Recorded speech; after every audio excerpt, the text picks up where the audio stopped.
When we all come out of isolation, it might be a bit of a shock. I thought I might share some thoughts that I've been having and share some of my experiences working in refugee camps where people are in a bit of a bubble. They are not able to necessarily access the wider world. And specifically, I thought I might share a bit about the Rohingya camps that I worked in, where there really was a complete isolation, where there was no internet and so on.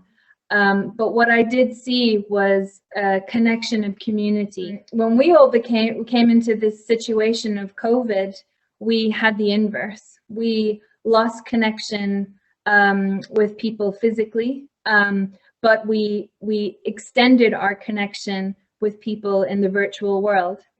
My experiences from my humanitarian response career and living through COVID, I do see some parallels. But what I see is a need for processing, for connection, for connection with others to help you work through whatever it is that you're going through emotionally. So my advice to people who feel that their problems might not be as big as some other people's problems is that we all have our pain. We all have a right to feel that pain, no matter how big or small, because it is a personal thing. There's nobody else that needs to be involved in how you process that emotion. But it does help to share it with somebody who you trust, who you can be vulnerable with. Essentially, it is about being open to vulnerability and allowing yourself to feel that emotion that you feel so strongly. And it's okay, because only when you acknowledge will you be able to find steps forward. Early on in the pandemic, people were going through a lot of challenges emotionally with their families, etc. And I had to now consider canceling my wedding. And I minimized that feeling of disappointment significantly. I just thought, it's okay, you know, we'll figure it out. But deep down inside, I felt I was grieving. I was grieving for the fact that our families, our whole families, wouldn't be there with us physically. It wasn't the size of the wedding, it was the connection and creation of memories that I was missing.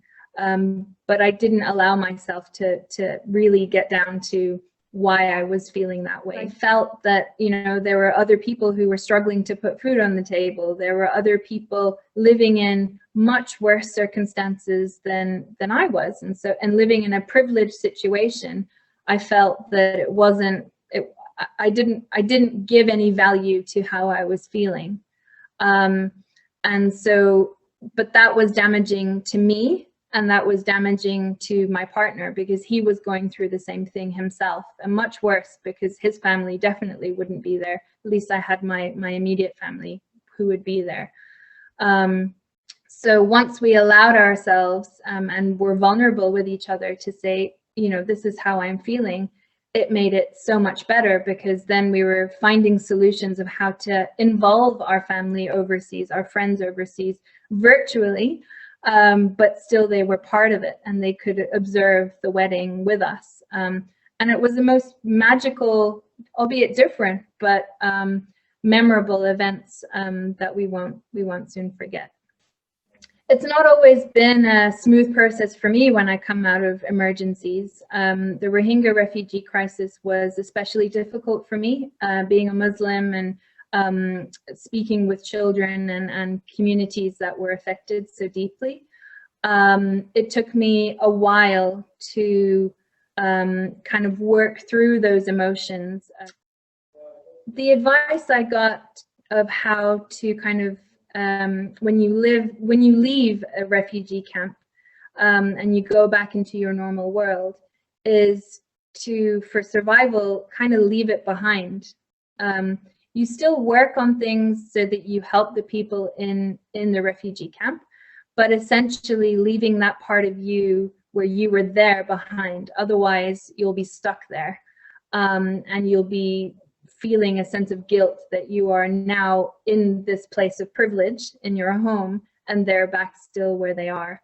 And so, yeah, I think it's a hard thing to do, but it was one of the most valuable pieces of advice for survival as an aid worker. I think that once we're all in a place where we can leave our homes and reintegrate into society and meet our friends, it's so important for us to process whatever emotions we've been having in this space of isolation.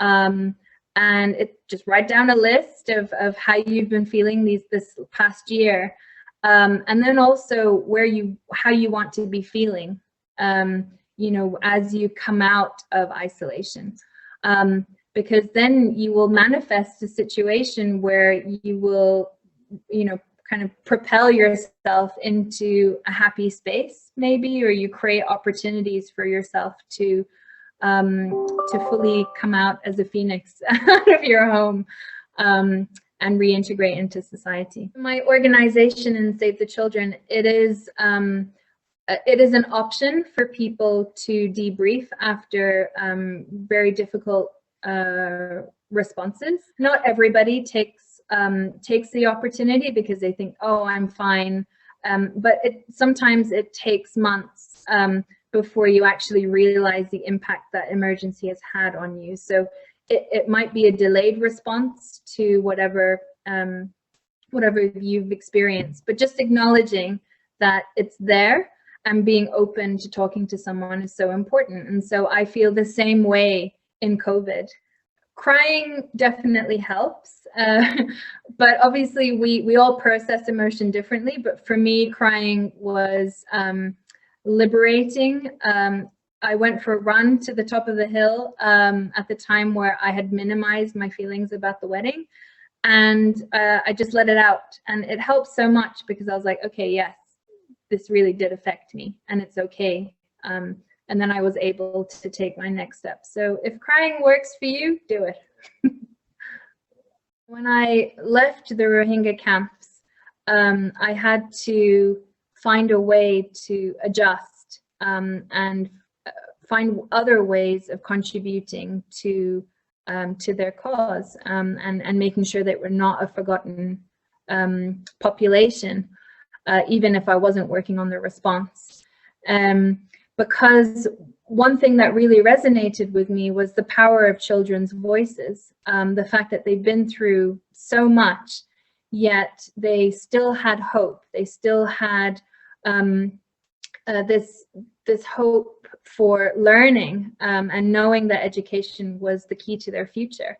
They knew that even though they'd been through so much trauma, and living in a place of uncertainty.